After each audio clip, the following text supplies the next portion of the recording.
नमस्कार दोस्तों। तो स्वागत है आपका इजी टू लर्न में। तो मैं इस लेक्चर में आपके साथ डिस्कस करने जा रहा हूँ ड्यूअलिटी के बारे में। चलिए तो फिर दोस्तों समझते हैं ड्यूअलिटी को। तो ड्यूअलिटी मतलब कि जब एक नेटवर्क का जो मेश इक्वेशन है और दूसरे नेटवर्क का जो नोड इक्वेशन है, वो जो नोड इक्वेशन मेश इक्वेशन के साथ मैच होना चाहिए। तो उस दो नेटवर्क के इक्वेशन से हम उस दो नेटवर्क को क्या कहेंगे? ड्यूअल नेटवर्क कहेंगे या फिर उसको हम ड्यूअलिटी कहेंगे। ठीक है। तो वैसा ही कुछ हमने यहाँ पे लिखा है आपको समझने के लिए ड्यूअलिटी के बारे में कि ड्यूअलिटी क्या है उसके बारे में। ड्यूअलिटी यानी कि two networks are said to be the dual of each other when the mesh equation of one network is same as the node equation of the other network. जैसे कि मैंने आपको कहा ड्यूअलिटी के बारे में कि एक नेटवर्क का जो मेश इक्वेशन है वो दूसरे नेटवर्क के नोडल इक्वेशन से मैच होना चाहिए। तो उसी वजह से हम जो वो नेटवर्क है उस नेटवर्क को हम क्या कहेंगे? ड्यूअल नेटवर्क कहेंगे या फिर उसे ड्यूअलिटी भी कहेंगे। ठीक है।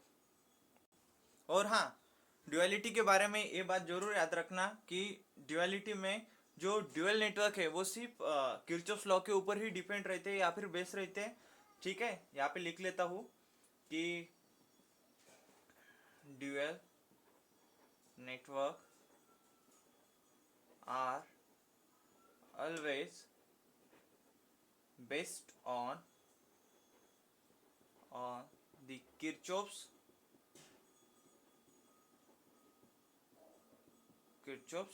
law, यानी कि केवीएल और दूसरा केसीएल। केवीएल यानी कि किरचॉफ्स वोल्टेज लॉ और केसीएल यानी कि किरचॉफ्स करंट लॉ। ठीक है। चलिए तो फिर अब हम ड्यूअलिटी को अच्छे से समझने के लिए डायग्रामेटिक रिप्रेजेंटेशन में उसको समझने की कोशिश करते हैं। ठीक है। अब देखो, जैसे कि हमने यहाँ पे लिखा है कि ड्यूअलिटी मतलब कि ऐसे दो नेटवर्क होने चाहिए जिसके जो इक्वेशन है वो सिमिलर होने चाहिए एक दूसरे जैसे। ठीक है। तो उसके लिए हमको क्या करना पड़ेगा? दो नेटवर्क लेने पड़ेंगे या उसके फिर हमको इक्वेशन कंपेयर करना पड़ेगा कि वो इक्वेशन सही आ रहे हैं या नहीं आ रहे हैं। उस इक्वेशन से ही हम उस नेटवर्क को क्या कहेंगे? ड्यूअल नेटवर्क करेंगे। चलिए तो फिर अब हम नेटवर्क वन को निकालते हैं और उसका इक्वेशन फाइंड आउट करते हैं। ठीक है। तो देखो, नेटवर्क ए। ठीक है। देखो अब नेटवर्क, पहला नेटवर्क निकालते हैं।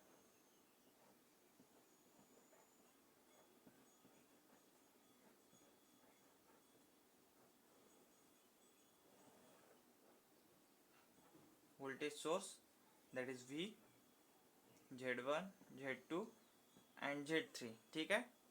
तो इसमें इसको सॉल्व करने के लिए हम कौन सा लॉ यूज करेंगे? केवीएल। ठीक है। Applying KVL to this loop, applying KVL in this network,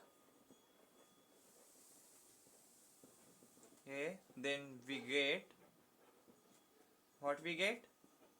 V equals to IZ1 plus IZ2 plus IZ3। ठीक है। अब देखो I को हम कॉमन निकालेंगे, IZ1 plus Z2 plus Z3। ये रहा हमारा नेटवर्क वन के लिए उसका इक्वेशन जो हमने केवीएल लॉ से फाइंड आउट किया है। तो इसे हम फर्स्ट इक्वेशन देंगे। ठीक है। ऐसे हम अब नेटवर्क टू को केसीएल लॉ से फाइंड आउट उसका इक्वेशन करेंगे और उसको इस इक्वेशन के साथ कंपेयर करेंगे। ठीक है।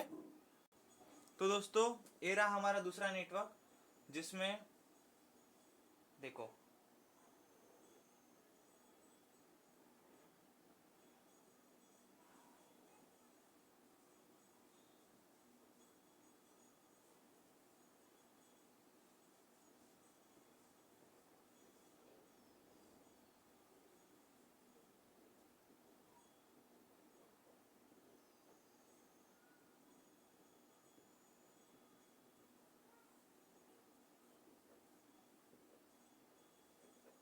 देखो इसमें एक करंट सोर्स जो है वो अवेलेबल है। यहाँ पे y1 y यानी कि एडमिटेंस, y2 और y3, ठीक है। उस सर्किट में से हमने इस सर्किट को ड्रॉ किया है, ठीक है। तो अब देखो इसमें हमको कौन सा लॉ लगाना पड़ेगा, केसीएल, ठीक है। Applying KCL to this network B, and then we will get what we get I equals to I1 plus I2 plus I3। देखो इस ब्रांच में से जो करंट फ्लो हो रहा है वो I1, इसमें से I2 और इसमें से I3, ठीक है। तो अब देखो I1 क्या होगा, I equals टू I1 क्या होगा, V y1 V y1, I2 V y2 और I3 V y3, ठीक है। अब देखो अब हम V को कॉमन निकालेंगे, जैसे हमने पहले इक्वेशन में I को कॉमन निकाला था।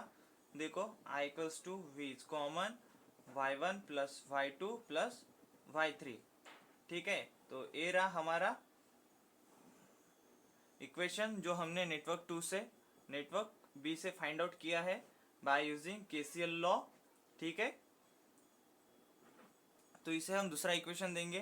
तो देखो दोस्तों हमने दो नेटवर्क लिए और उस दो नेटवर्क में हमने क्या किया, उस दो नेटवर्क को सॉल्व करने के लिए किरचॉफ्स लॉ यूज किए, ठीक है। तो इस वजह से हमने कहा था आपको कि ड्यूअलिटी जो है, मतलब कि ड्यूअल नेटवर्क जो है वो सिर्फ किरचॉफ्स लॉ के ऊपर ही बेस होंगे, ठीक है। तो दोस्तों अब देखो हमारा जो इक्वेशन 1 है, ठीक है, तो वो जो इक्वेशन है, ये जो हमारा फर्स्ट इक्वेशन है वो किसके फॉर्म में अवेलेबल है, वो मेश फॉर्म में अवेलेबल है। और ये जो दूसरा इक्वेशन है वो कौन से फॉर्म में अवेलेबल है, वो नोड फॉर्म में अवेलेबल है, ठीक है। तो उस वजह से क्या है, इक्वेशन 1 में लेफ्ट साइड में वोल्टेज V अवेलेबल है और इक्वेशन 2 के लेफ्ट साइड में करंट I अवेलेबल है, ठीक है। और इक्वेशन 1 के राइट साइड में प्रोडक्ट है करंट का और सर्किट के टोटल इम्पिडेंस का।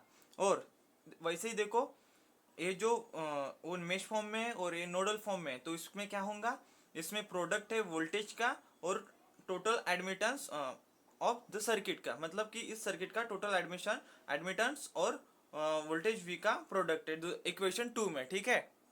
तो इस वजह से क्या होगा, तो इस वजह से हम नेटवर्क A और नेटवर्क B को क्या कहेंगे, ड्यूअल नेटवर्क कहेंगे, या फिर उसे हम क्या कहेंगे, ड्यूअलिटी कहेंगे, ठीक है। हम यहाँ पे लिख लेते हैं therefore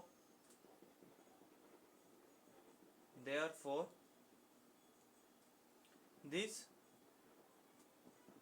two networks are the dual network, ठीक है। अब देखो हमने क्या देखा है, मतलब कि हमने जो ये एग्जाम्पल लिए है ड्यूअलिटी को समझने के लिए, उस एग्जाम्पल से हमने क्या समझा है कि dual network may not be equivalent network but the circuit equation of two dual network are similar in the form but the variable are interchanges.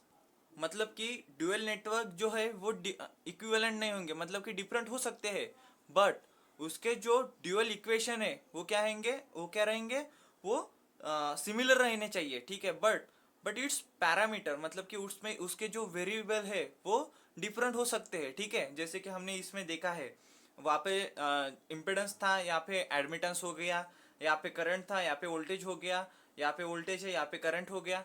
ऐसे इक्वेशन में चेंज हो सकता है, तो उसे हम क्या कहेंगे, ड्यूअलिटी कहेंगे, ठीक है। चलिए तो फिर दोस्तों समझ गए आप ड्यूअलिटी के बारे में। फिर मिलते हैं नेक्स्ट लेक्चर में। धन्यवाद दोस्तों।